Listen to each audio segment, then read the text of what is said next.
Hi, my name is Kate Miller, and I'm the Director of Youth and Young Adult Ministries at Dandridge First United Methodist Church.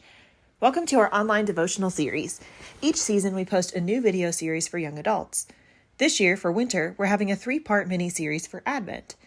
In this series, each video will focus on a traditional Christian Advent hymn to help prepare our hearts and minds for Christmas. Today, let's look at the well-known hymn, O Little Town of Bethlehem. This famous hymn was written by Reverend Philip Brooks. Reverend Brooks was born in Boston and attended Harvard University. Following his ordination as an Episcopal priest in 1859, he moved to Philadelphia.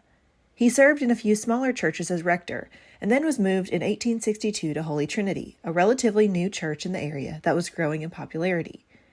Reverend Brooks was a dynamic and young preacher. He was rising in prominence and preached against slavery during the Civil War, offered ministry to African American troops in training camps, advocated for equal rights, and was active in the Union League. After years of war, Reverend Brooks provided one of the eulogies for President Lincoln after his assassination, as well as for all the soldiers who gave their lives, including his own brother George, who died of typhoid while in the Union Army. After the war, exhausted and looking for rest, he took a sabbatical and traveled to the Holy Land in search of peace.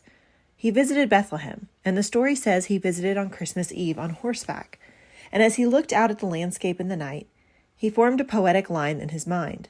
This line was the starting point of the hymn, and it's written, O little town of Bethlehem, how still we see thee lie. Above thy deep and dreamless sleep, a silent star goes by. 3 years later, when back at church serving his Sunday school students, Reverend Brooks revisited this written line and completed the poem. He shared it with his Sunday school class, and the church organist, Louis Redner, set the words to the music. Then, the hymn had its first performance at Holy Trinity during the last Christmas season before Brooks left in 1869. Following the writing and performance of this now famous hymn, Reverend Brooks rose to even further popularity. He moved to Boston and became the Bishop of Massachusetts, and, most impressively, delivered a sermon for Queen Victoria in Westminster Abbey. Although he had a very fruitful, impactful ministry, it's clear that the biggest impact that Reverend Brooks left on Christianity all started on horseback, in the dark of night, as he looked at the humble town of Bethlehem. Much like the exhausted travelers Mary and Joseph as they traveled to the town centuries before, Reverend Brooks stood before the landscape, exhausted from the impacts of ministry and war.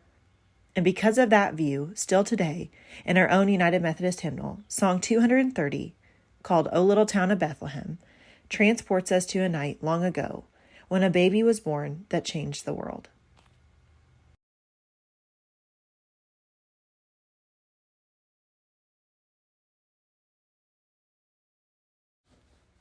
I hope you enjoyed our first devotion in our 3-part Advent mini-series. Stay tuned for another classic hymn story next week. If you would like more information on Dandridge First United Methodist Church or on our young adult program, I'll include links in the description box below. Have a blessed day.